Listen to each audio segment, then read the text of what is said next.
I remember meeting Jamie Foxx really young, and I was like, I want to be an actor. He was like, you want to be an actor, you need to move to LA. And I was like, move to LA? And What? he's like, you want to be an actor, you got to move to LA. No one can teach you how to act. Either you have it or you don't. It can't be taught. You can go you can go to acting classes and look at it as a gym to work that muscle Yeah. to get new material every day.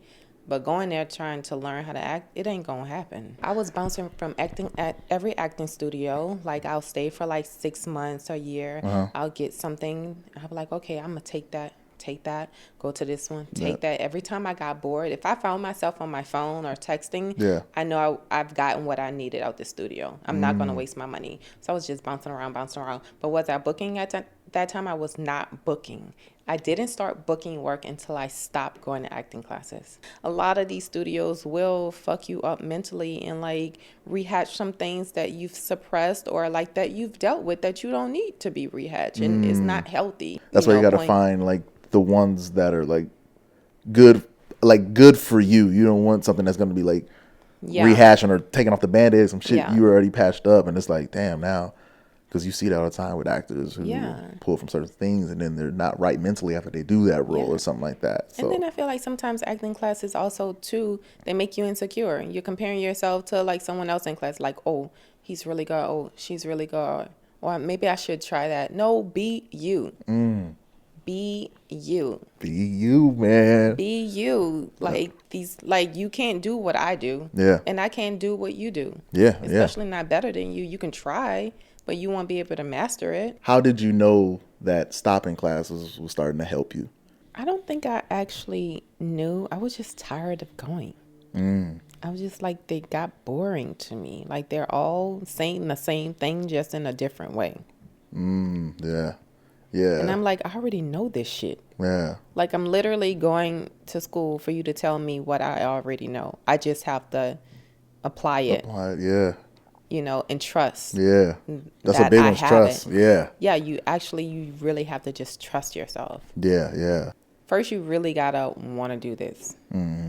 You got to know why you're doing it. A lot of people just want to be on TV, just want to be popular. Like I've always wanted to be an actor. Always, always, always. I used to as a kid, I used to write to Full House. I used to write these letters. Like, I want to be on the show, not knowing, I don't know if the letters ever made it, but Yeah, but that's how I've much always money. wanted to do it. And I wanted to do it whether I was getting paid or not. For a Mm. long time, they call it struggling actor for a reason. Like, you are Yeah. going to struggle. You Yes, do you are. not make money for a very, very long time. Yeah. It's not something you get into to make money. No. You're not, it rarely, really rarely happens that you get overnight success.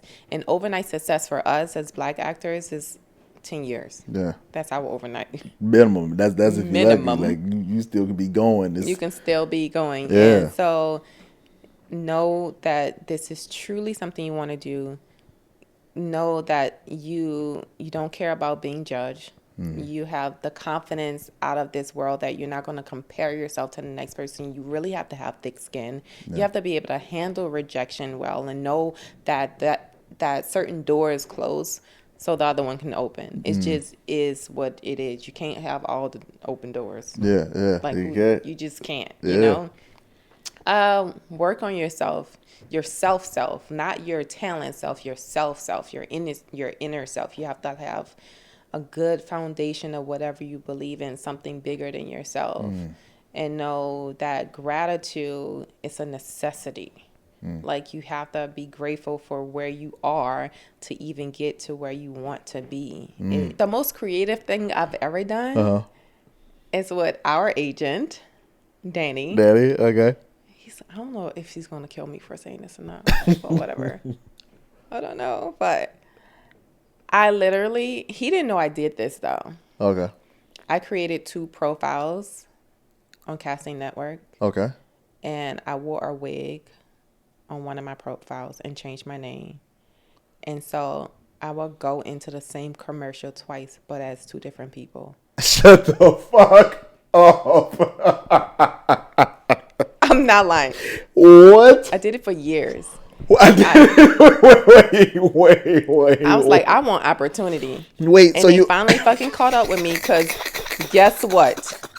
They cast both of me. you a lie. That's my next question. I was gonna be like, wait.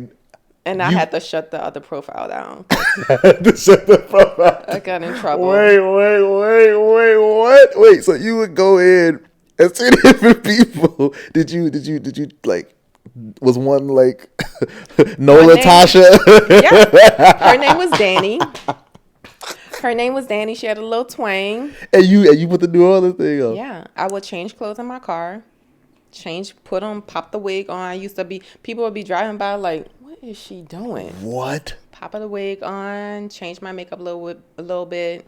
Yep. And you would go in with a whole different these people, they really think all black people look alike because they never even on them went. So both. That's amazing. So Natasha and Danny got pinned, and I was like, oh fuck.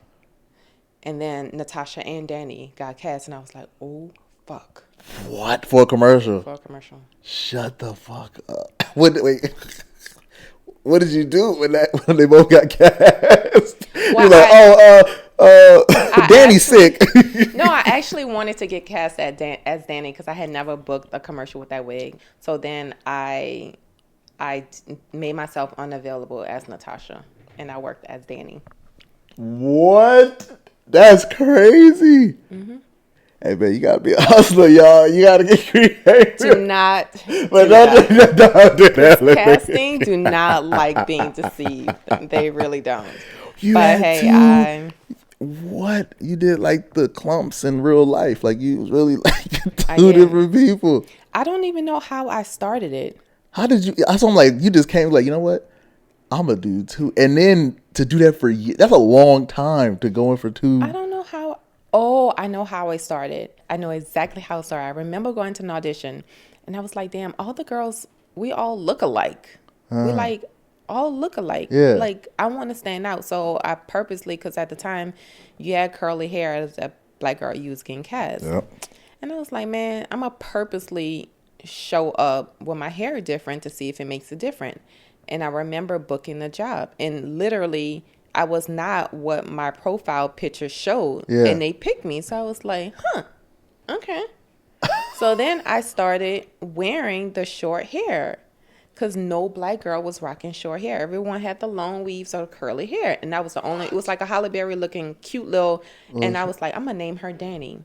And so when she started getting auditions a lot and getting pinned a lot, I was like, I'm going to create it. And that's how it started. But you were saying like how you got your agent. Like you had you said you had a resume. You had stuff that yes.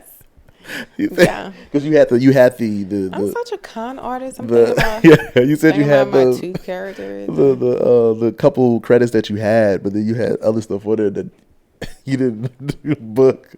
So were you like, yeah, I was on Scandal and I was on this. But they never asked. I did it strategically with shows that had 20 seasons they would never be able to actually find out if I did it or not. So I was just putting a bunch of shit on there.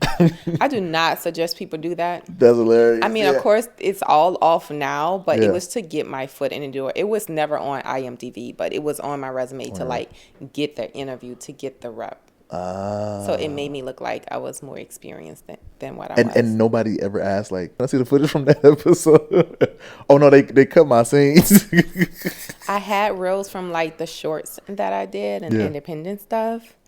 And, you're really supposed to be really, really short, so you can't put everything on there anyway. So they just never asked. They never asked. I was like, okay, I'm not auditioning until I'm fully trained up and ready to hit the town. You don't want to humiliate yourself. Or exactly. Embarrass yourself. So I can definitely empathize with you on that for sure, because I felt that. I was like, all right, I'm not auditioning. I'm not going for no manager, no agent until I finish this course and I really feel confident in my skill set as an actor to go back and I didn't want to burn no bridges. I didn't want to be put in a position where I meet a casting director that can actually give me an opportunity and they see where I'm at that very moment, not fully flourished in my craft or owning my talent.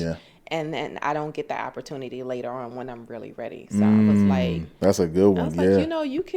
you can act at any age. Yeah. I feel like being pretty is a blessing and a curse.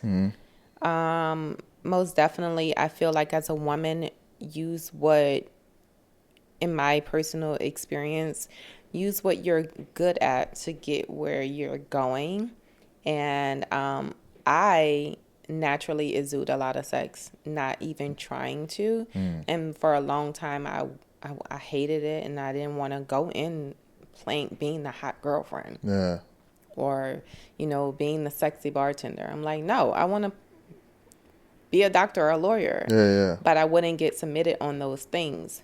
But it also is how I took my pictures too. My pictures were overly sexualized. So why would they call me in for a Yeah. lawyer or a Yeah. doctor? So you really have to pay attention to what you're selling.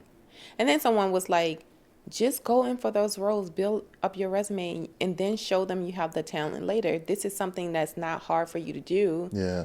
Then do that to get your foot in the door. You always could turn it down later, but you need that. This is a good credit to do. And that's how I got Ballers, because it was a very sexy role. Yeah. Yeah. But Yeah. for a long time, I was like, I don't want to do this shit. Yeah.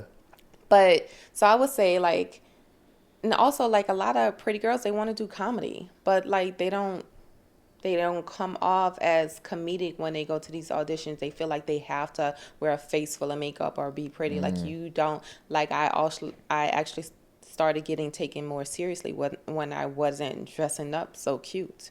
Like, I would go in bare face, or like not being so put together that they can see me in a different light. And then I used to love when I got the auditions to like be a slave or something, because I just wanted to look a hot ass mess. I wanted to put my Halle Berry shoes on and be like, I could play a crackhead. Like, yeah. what? Okay. Yeah. Exactly. Yeah. So when it comes to like a woman, know what you want out of this business and what you want to sell. If you want to go the comedy route, dress the part. If you want to be in the top 100 sexiest actors in the world, like, Yeah. Cater to go show some cleavage. Gotcha. If you want to be taken very, serious as a professional, wear a blazer. Like, just know. But know your market. Know your market and know what those roles look like and how they dress and with the wardrobe and the hairstyles. Have these and stuff. conversations with your reps. Like, look, I want to do X, Y, and Z. Do not submit me for this, or please submit me for these roles, because I know I can do them with my eyes closed, and then we can, graduate to like something better later. If you're getting tired of going in for like the hot girlfriend, look at your headshots. What are you selling in this headshot? So maybe you should take another headshot then, and not wear so much makeup, and wear a button-up shirt or something. Like, it's the small things, because castings, they have very, very like tight vision. They have tunnel vision. Like, first impression is everything, and that's all they see is that little thumbnail picture, and they take it from there. Yeah, that's facts, man. The first thing I do when I get in an audition is blank. Figure out what this character will wear. Figure out what this character like her style. I'm really into, like, I connect my characters with their clothing and their hair first. I gotta see them before I really get into the material. Or what I will tell people who are inspiring to be in this industry, I'm just going to reiterate: have something higher than yourself that you truly believe in, that will keep you grounded. Have a purpose for why you are doing this, and never stop working on yourself. Never stop filling your own cup. That's good. Faith is something strong. Like what they say, faith without works is dead. Yep. Like, anytime you feel like you are wavering and you're giving up, or you're anxious, or you have anxiety, you're questioning your faith. Either you believe it or you don't. You can't have both. You can't worry and have faith. It doesn't go hand in hand. So either you're gonna believe what God's word is and his promises to you, and only you know what those promises are, because they're sitting in your gut, they're in your spirit. Like they wouldn't be there if God didn't put them there. You understand what I'm saying? So you have to you got to keep replaying that in your head. Every morning I start my morning with meditation, with prayer. I have my time. I want clarity. I want to hear, I want to cleanse myself for what God has for me, what I'm about to receive. I want to be in a sound place and mind space that I can receive it.